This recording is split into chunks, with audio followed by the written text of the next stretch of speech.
নমস্কার। গল্পের ঝুলিতে সকল শ্রোতা বন্ধুদের স্বাগত জানাই। আজ আপনাদের জন্য গল্পের ঝুলিতে রয়েছে স্বর্ণকুমারী দেবীর লেখা লজ্জাবতী। গল্পটি ভালো লাগলে একটা লাইক এবং কমেন্ট করে জানানোর অনুরোধ রইল। আর চ্যানেলে নতুন হয়ে থাকলে আরও গল্প শোনার জন্য চ্যানেলটি সাবস্ক্রাইব করতে কিন্তু ভুলবেন না। তাহলে চলুন শুনে নেওয়া যাক আজকের গল্প। শুনিতে পাই তাহার আসল নাম লজ্জাবতী নহে। সে ছোটবেলায় নাকি বড় অভিমানী ছিল। কোনো দোষ করিলে পিতামাতা যদি তাহাকে তিরস্কার করিতেন তো অমনি সে লজ্জাবতী লতাটির মতো সংকুচিত জড়সড় হইয়া পড়িত। তাহার ছোট্ট গৌরবর্ণ মুখখানি লজ্জায় লাল হইয়া উঠিত। তাহার ডাগর ডাগর হাসি হাসি চোখ জলে ভরিয়া যাইত। হৃদয়ের ভাব লুকাইবার ইচ্ছায় হাসিতে চেষ্টা করিয়া অশ্রুজলে ও ম্লান হাসিতে সে এক অপূর্ব শ্রী ধারণ করিত। তাই তাহার বাপমা তাহাকে আদর করিয়া ডাকিতেন লজ্জাবতী। লজ্জাবতীর পিতামাতা এই মধুর কোমল অভিমানের মধ্যে হৃদয় মাধুর্য প্রকাশিত দেখিতেন। তাই তাহারা সাদরে ইহার সম্মান রক্ষা করিয়া চলিতেন। কিন্তু শ্বশুর গৃহে লজ্জাবতীর এই অকৃত্রিম বিনয় নম্রতা প্রসূত শিশুসুলভ সরল লজ্জা মাধুরী কখনো আদৃত হয় নাই। কি করিয়া হইবে? সংসারে নীরবতার গীতি মাহাত্ম্য সকলের প্রাণে পৌঁছে কি? সে তো প্রশংসার কাজ করিয়া ঢ্যাঁড়া পিটাইতে জানে না। দোষের কাজ করিলেও 5 রকম কথার ছলে ঢাকিয়া লইতে পারে না। বিনা দোষে তাহাকে দোষী করিলেও তাহাতে কোনো কথা না কহিয়া নীরবে অশ্রু বর্ষণ করে। সে জানে ইহাতেই তাহার নির্দোষিতা প্রমাণ করিবে।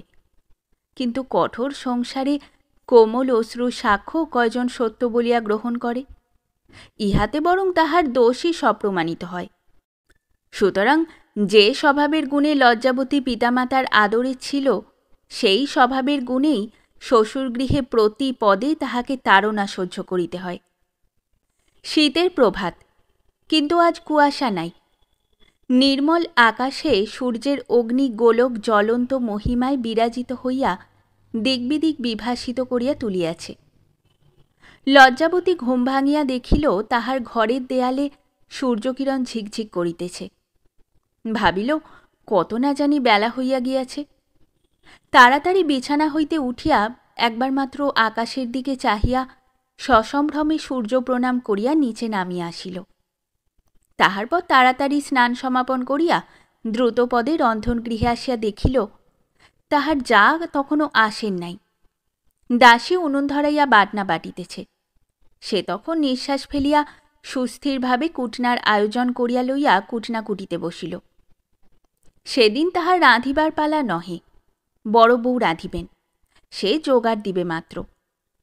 তাহার কুটনা কুটা প্রায় শেষ হইয়াছে। এই সময় শাশুড়ি আসিয়া সহাস্য মুখে কোমল স্বরে বলিলেন, বৌমা, শুনেছ?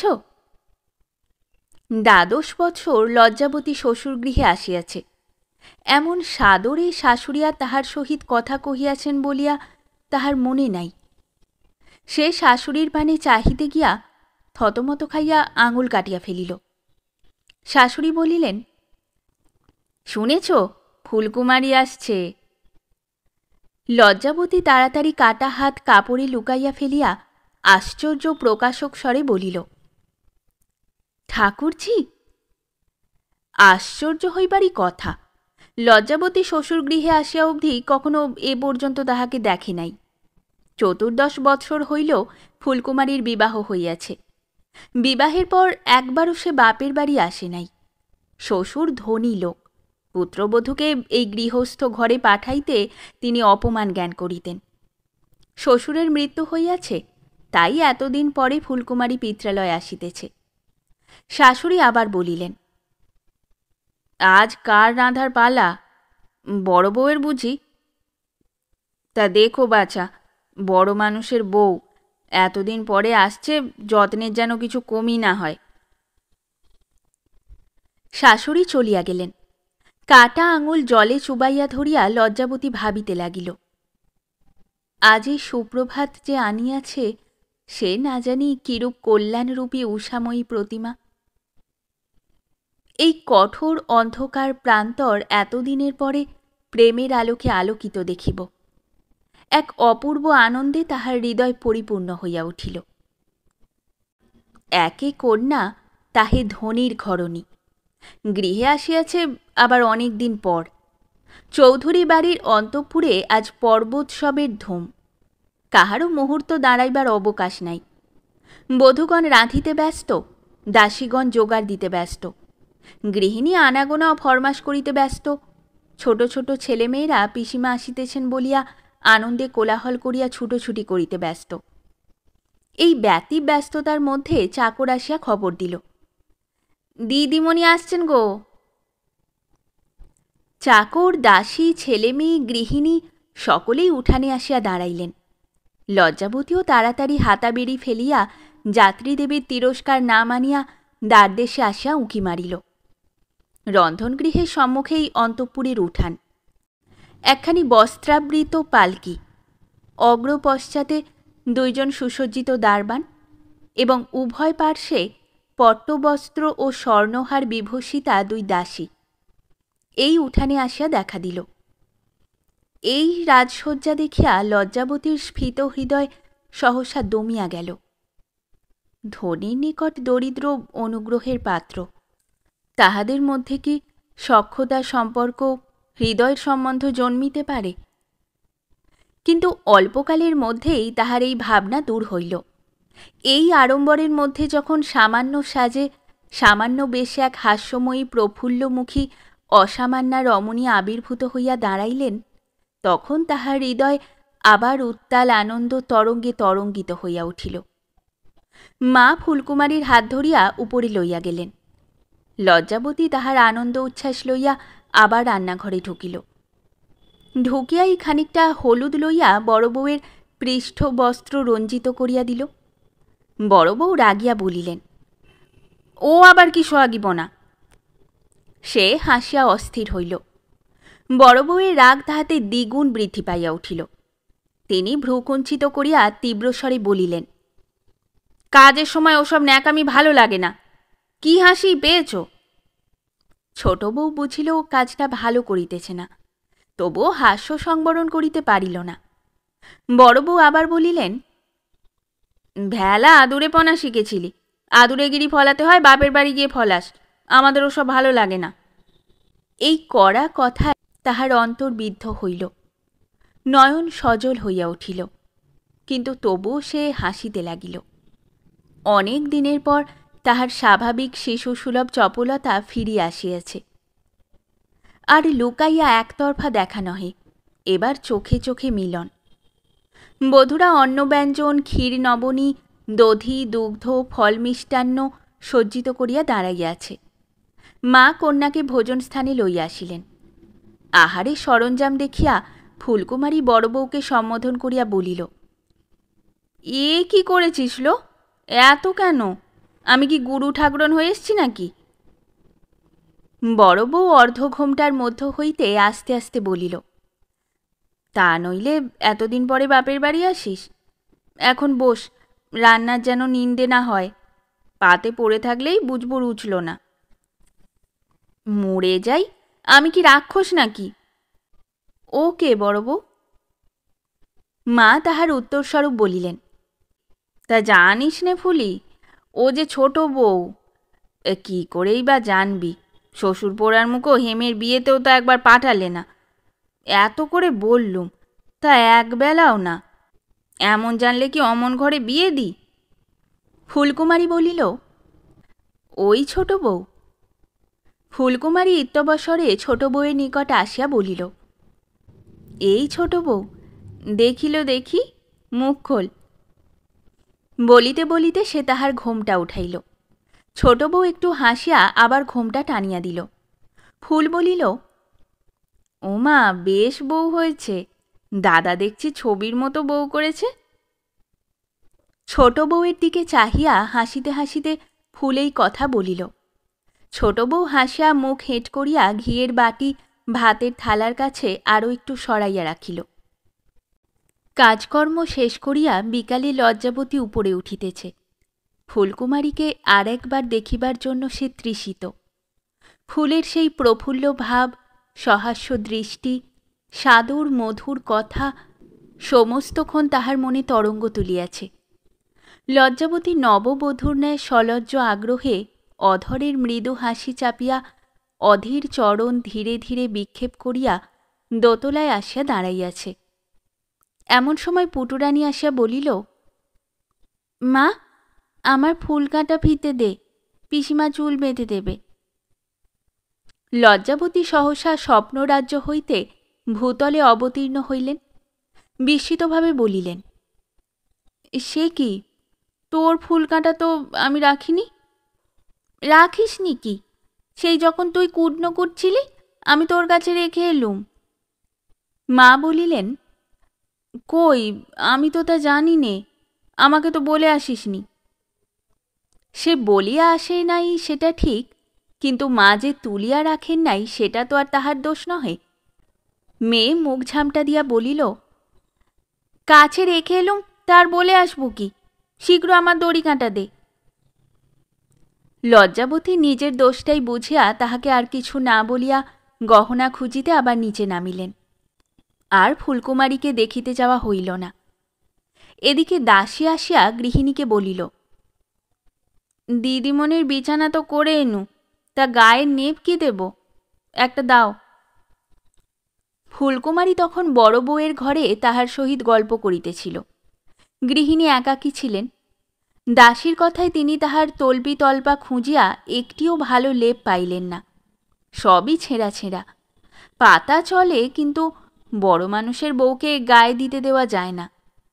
গৃহিণী ভাবিত হইয়া পড়িলেন। তবে বিপদে পড়িলে যাহার বুদ্ধি না যোগায় তিনি স্ত্রীলোকী নহেন। মুহূর্তের মধ্যেই উপায় আবিষ্কৃত হইল। দাসীকে বলিলেন, দেখ, আজ তো হেম পশ্চিম যাবে, ছোট বউয়ের গায়ের লেপটা ফুলির বিছানায় দিগে, আর এর একটা আমি বেঁচে রাখি, এসে তখন ছোট বউয়ের জন্য নিয়ে যাস। দাসী তখন চলিয়া গেল।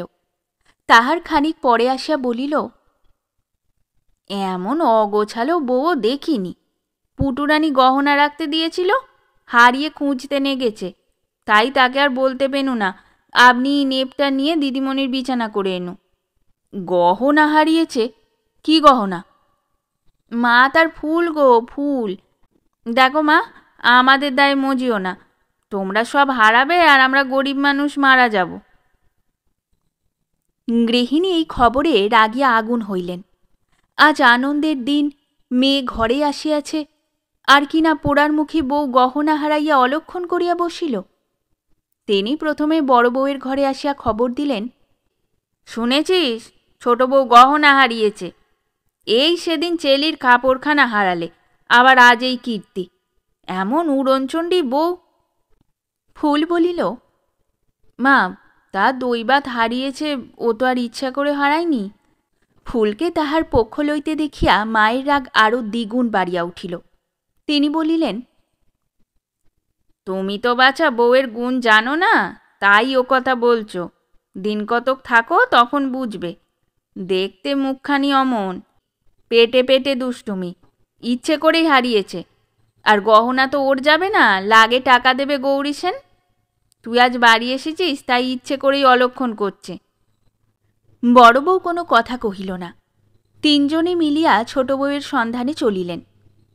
বেশি দূর যাইতে হইল না। ছোট বউ নিজের সব ঘর খুঁজিয়া উপরে উঠিতেছিল। বারান্দায় দাঁড়াইয়াই শাশুড়ির তীব্র স্বর তাহার কানে পৌঁছিল, কি গহনা আবার হারিয়েছিস? বাড়িতে আর লক্ষ্মী রইল না, পরের বাড়ি মেয়ে পাঠানোই বা যাবে কি করে? শ্বশুরা যখন বলবে আমাদের গহনা কি হলো, তখন লজ্জায় না মুখ কালি হয়ে যাবে। লজ্জাবতী আস্তে আস্তে বলিল, শ্বশুর বাড়ির গহনা নয়, আমার বাবা আমাকে যে ফুল দিয়েছিলেন তাই পরিয়ে দিয়েছিল। বটে, তোমার বাবা তোমায় যা দিয়েছিল তাই হারিয়েছ? তা আমরা কথা কয়েছি, ঘাট হয়েছে। দোষ করলেই কথা কইতে হয়, তা কথা কইলেই অমনি বাপের বাড়ি তুলো না। দেখলি বাছা ফুলি, দেখ একবার মায়ের অপমানটা দেখ। বড় বউ বলিল, হলোই বা বাপের বাড়ির গহনা, জিনিসটা তো হারালো। শাশুড়ি বলিলেন, হারাক হারাক, সব যাক, আমাদের কথা কয়ে কাজ কি? বলবো কি হরিমোহন ঘোষের মেয়ে, নইলে এমন বউ নিয়ে ঘর করতে পারত না। আর বাছা, তোরা কেউ কথা কোসনে। শাশুড়ি চলিয়া গেলেন। ঘরে গিয়া সেই কথা লইয়াই গুলজার করিতে লাগিলেন। ছোটবাবু সেদিন কোথায় নিমন্ত্রণে গিয়াছিলেন, সন্ধ্যার পর বাড়ি ফিরিয়া মায়ের নিকট বিদায় লইতে গিয়া সেই সকল কথা তাহার কানে উঠিল। মা নানা কথার পর বলিলেন, বাছা, তোদের তো এখন ঘর সংসার হয়েছে, আমাকে তো আর দরকার নেই, আমাকে কাশি পাঠিয়ে দে, এখানে থেকে এসব অপমান আমার আর সয় না। ছোটবাবু ছোট বউয়ের ব্যবহার শুনিয়া অত্যন্ত বিরক্ত হইলেন। গোলযোগের আর ছাইকির দিন ছিল না, আজ বিদেশ যাইবার দিনে যত হেঙ্গাম। তিনি তো গৃহে গিয়াই ছোট বউকে বকিতে লাগিলেন। কেবল বকিলেও রক্ষা ছিল। বলিলেন, আমি আর এরূপ গোলযোগ সহিতে পারি না, এই চলিলাম, আর ফিরিব না। স্বামীকে যদি লজ্জাবতী সব খুলিয়া বলে তো এতটা কিছুই হয় না, কিন্তু স্বামীর কঠোর বাক্যে তাহার হৃদয় এত কাতর হইয়া উঠিল যে তাহার মুখ দিয়া একটি কথা ফুটিল না। বিদায়ের দিনে এইরূপ স্নেহ সম্ভাষণ জানাইয়া যখন চলিয়া গেলেন, সে বিছানায় পড়িয়া বিদীর্ণ হৃদয়ে কেবল কাঁদিতে লাগিল। তাহা ছাড়া তাহার উপায় কি, যেরূপ স্বভাব লইয়া সে জন্মিয়াছে। 14 বৎসর পরে ফুলকুমারী পিত্রালয়ে আসিয়াছে। এবারই তাহার আপনার বাড়ি হইলেও তাই তাহার চোখে ইহার সমস্তই নূতন লাগিতেছে। মায়ের সেই স্ত্রী নাই, তিনি এখন বৃদ্ধা। বালিকা বড় বউ এখন গৃহিণী। দাদারা সব বড় বড়। ঘরে ঘরে বালক বালিকা, সকলেই তাহার কাছে নূতন। সর্বাপেক্ষা নূতন লজ্জাবতী এবং তাহার প্রতি বাড়ির ব্যবহার। সে যেন ছাই ফেলিতে ভাঙা কুলা। তাহাকে যা বকেন, মা বকেন, স্বামী বকেন, মেয়ে পর্যন্ত, এমনকি মাসিরা পর্যন্ত বকে। তাহার কি দোষ? কোনো দোষ আছে কিনা ইহা বিচার করিয়া দেখিবারও কেহ আবশ্যক বিবেচনা করে না। লজ্জাবতীও কখনো নিজের দোষের প্রতিবাদ করে না। ফুলকুমারী অবাক হইয়া গেল। তাহার হৃদয় মমতার্দ্র হইয়া পড়িল। সে ছোট বউয়ের পক্ষ লইয়া মাকে অনেক বুঝাইতে চেষ্টা করিল, কিন্তু দেখিল বৃথাই চেষ্টা। তাহাতে মা আরও বেশি রাগিয়া যান। এদিকে নিষ্ফল হইয়া সেই সন্ধ্যার পর লজ্জাবতীর কক্ষে গমন করিল, যদি কোনরূপে তাহাকে একটু সান্ত্বনা দিতে পারে। গৃহদ্বারে আসিবা মাত্র দাদার রুষ্ট স্বর তাহার কর্ণে প্রবিষ্ট হইল। ফুলকুমারী ভিতরে না গিয়া সেইখানেই দাঁড়াইল। তখনই প্রায় দাদাকে গৃহের বাহিরে দেখিয়া বলিল, দাদা, বউকে বকছ? আমি তো বউয়ের কোনো দোষ দেখছি নে। দাদা সহসা দাঁড়াইয়া বলিলেন, তবে কার দোষ? দোষ যদি ধরিতে হয় তো পুঁটু রানীর, নহিলে কাহারও দোষ নেই। সে যদি বউকে গহনার কথা বলিয়াসিত তাহা হইলে তো আর চুরি যায় না। কিন্তু মায়ের মুখের ওপর অমন চোপা করার কি আবশ্যক ছিল? ফুলকুমারী একটুখানি ইতস্তত করিয়া বলিল, দাদা, সেটা ঠিক চোপা নয়। মা যদি বুঝে দেখতেন তাহলে তাতে রাগ করতে পারতেন না। তবে এখন বুড়ো হয়েছেন, এক বুঝতে আর এক বুঝে বসেন। কিন্তু তাই বলে তুমিও দাদা ভুল বোঝো না। কি হয়েছে বলি শোনো।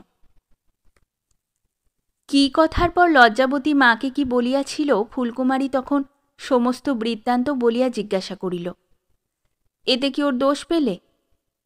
দাদা বলিলেন, না। তবে ভেবে দেখো দেখি, বিনা দোষে তুমি পর্যন্ত ওরূপ করে বকলে ওর কি কষ্ট হয়? বিশেষ আজ বিদেশে যাবার দিন ওকে এরূপ করে বকে যাচ্ছ, তোমার একটু মায়া করে না? দাদার কিছু না বলিয়া আবার গৃহে প্রবেশ করিলেন। শয্যায় আসিয়া দেখিলেন লজ্জাবতী কাঁদিতেছে। নিকটে বসিয়া আদর করিয়া কহিলেন, লজ্জাবতী, তুই কি চিরকাল লজ্জাবতী থাকবি? এতক্ষণ সব খুলে বললেই তো আমি বুঝতুম তোর দোষ নেই। যা হয়েছে হয়েছে, আর কখনো তোকে বকব না। আমায় মাপ কর। লজ্জাবতী গভীর সুখে ফুঁপাইয়া কাঁদিয়া স্বামীর বুকে মাথা রাখিল। স্বামী চলিয়া গিয়াছেন। রাত্রি গভীর, চারিদিক নিস্তব্ধ, কিন্তু লজ্জাবতীর নিদ্রা আসিতেছে না। গভীর কষ্টের পর স্বামীর প্রেমাদর পাইয়া কৃপণের ন্যায় সে তাহা এখনও আস্তে আস্তে উপভোগ করিতেছে। এক একবার তাহার আশ্চর্য মনে হইতেছে, স্বামী সব কথা কি করিয়া জানিলেন? কে বলিল? সহসা সে চমকিয়া উঠিল। ফুলকুমারী তাহার শিয়রে দাঁড়াইয়া বলিল, বউ, এখনো বিছানায় যাসনি? স্বামীকে বহির্বাটির দ্বার পর্যন্ত পৌঁছিয়া আসিয়া সেই যে সে নিচে শতরঞ্জির ওপর শুইয়া পড়িয়াছে, আর ওঠে নাই। ফুলকুমারীকে দেখিয়া উঠিয়া বসিয়া বলিল, ঠাকুরজি, তুমি এখনো শোওনি? ঠাকুরজি বলিলেন, আমি শুয়েছিলুম, বিছানা থেকে উঠে তোকে দেখতে এলুম। দাঁড়া, প্রদীপটা কাছে আনি, ভালো করে মুখ দেখা যাচ্ছে না। ফুলকুমারী দীপটা নিকটে আনিয়া ভালো করিয়া জ্বালাইয়া দিয়া নিকটে বসিল। বসিয়া বউয়ের মুখের দিকে একদৃষ্টে চাহিয়া বলিল, তোর না ভাই 12 বছর বিয়ে হয়েছে? আচ্ছা, তখন কি তুই এর চেয়েও ছোট ছিলি? তোকে এখনো এমন ছোট দেখতে, মনে হয় যেন তুই কোণে বউটি। বউ একটু হাসিল। ননদ তাহার হাতটি হাতের মধ্যে ধরিয়া বলিল, তুই ভাই অমন কেন? কেমন? যেখানে তোর দোষ নেই সেখানেও কথা কোসনে। কথা কইতে গিয়ে দেখেছি উল্টো হয়।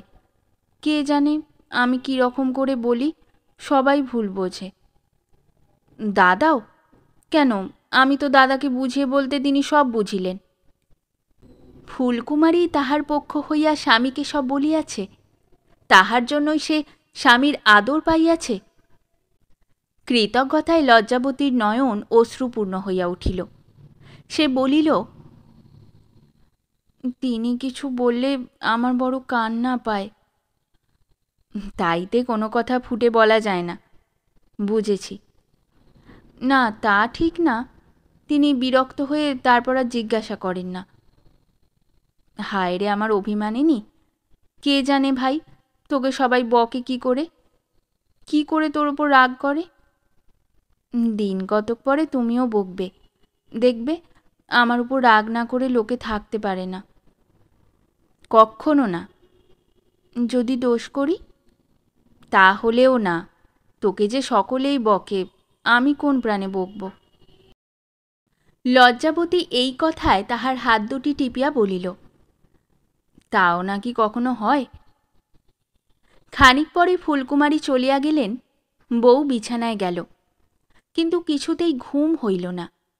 সে রাত্রে সমস্ত ঘটনা, স্বামীর আদর, ফুলকুমারীর সস্নেহ বাক্য, তাহার অকৃত্রিম সখিত্বভাব তাহার মস্তিষ্ক আলোড়িত করিতে লাগিল। সুখের চিন্তায় উত্তেজিত হইয়া সমস্ত রাত সে জাগিয়া কাটাইল। ভোরবেলা উঠিতে গিয়া দেখিল মাথা বড় ঘুরিতেছে, আবার সে শুইয়া পড়িল। ফুলকুমারী সকালে গৃহে আসিয়া বউকে তখনও শয্যায় দেখিয়া মশারির দরজাটা একটু খুলিয়া যখন উকি মারিল, লজ্জাবতী তখন তাড়াতাড়ি উঠিয়া বসিল।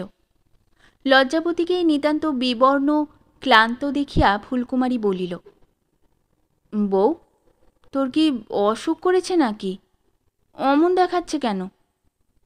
লজ্জাবতী তাড়াতাড়ি বলিল, না। ফুলকুমারী বলিল, কিন্তু তুই যে কাঁপছিস, শীত করছে, গায়ে কাপড় দে না। লজ্জাবতী বিছানার এদিক ওদিক চাহিয়া বলিল, আমার নেপটা কই দেখছি নে তো।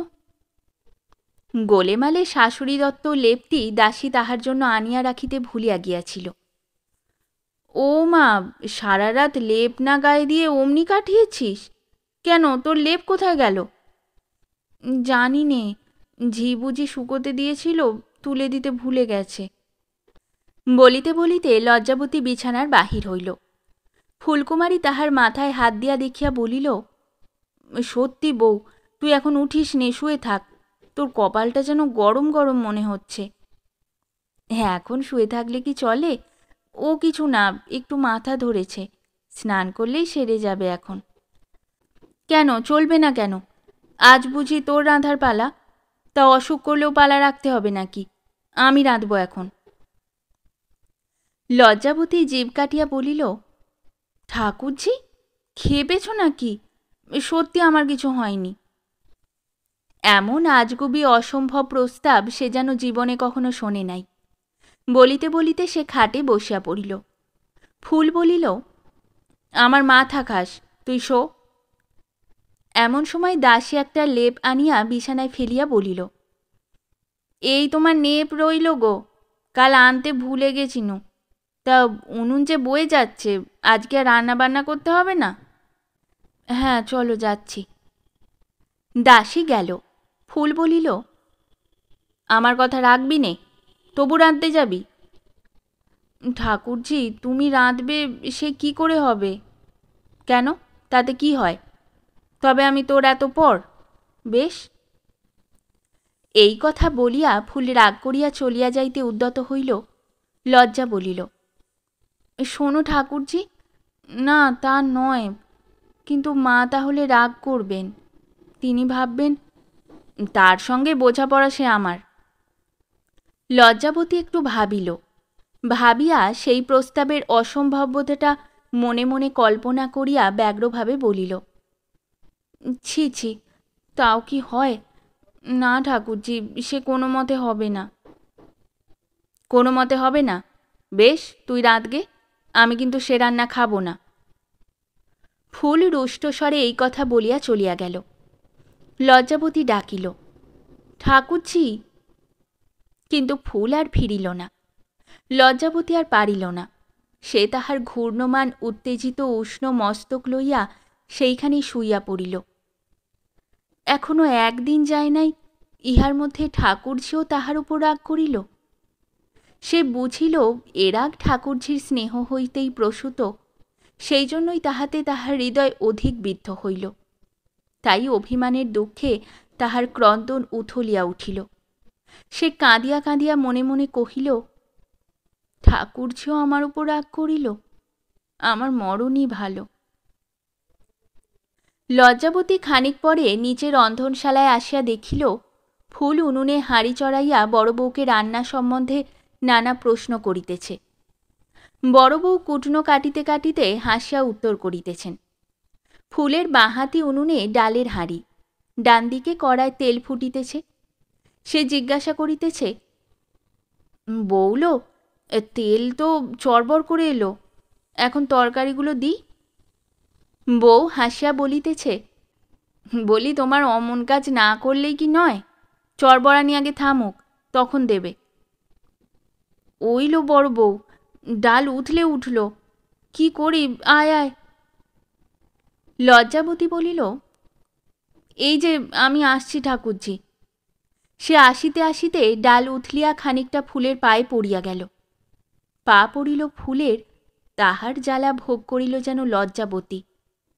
এই ঘটনায় এমনই সে ব্যথিত হইয়া পড়িল, সে শুষ্ক মুখে তাড়াতাড়ি তাহার শুশ্রূষা করিতে বসিয়াছে। এমন সময় শাশুড়ি আসিয়া উপস্থিত হইলেন। আসিয়া গালে হাত দিয়া বলিলেন, ও মা, তাই তো, সত্যিই ফুলকুমারী রাঁধছে, আমার বিশ্বাস হয়নি। আবার পা পুড়িয়ে ফেলেছে? বলি সব রাজা ঝিরা, ননদ দুদিন মাত্র থাকতে এসেছে, তাকে না পুড়িয়ে মনস্কামনা সিদ্ধি হলো না? বড় বউ বলিল, আমি তো সেই অবধি বারণ করছি, তা ঠাকুরজি তো শোনে না, কি করব? ছোট বউয়ের অসুখ করেছে, না পারে আমি রাঁধছি, তোর কেন বাবু আশা? ছোট বউয়ের অসুখ করেছে তাই উনি রাঁধ দিয়েছেন?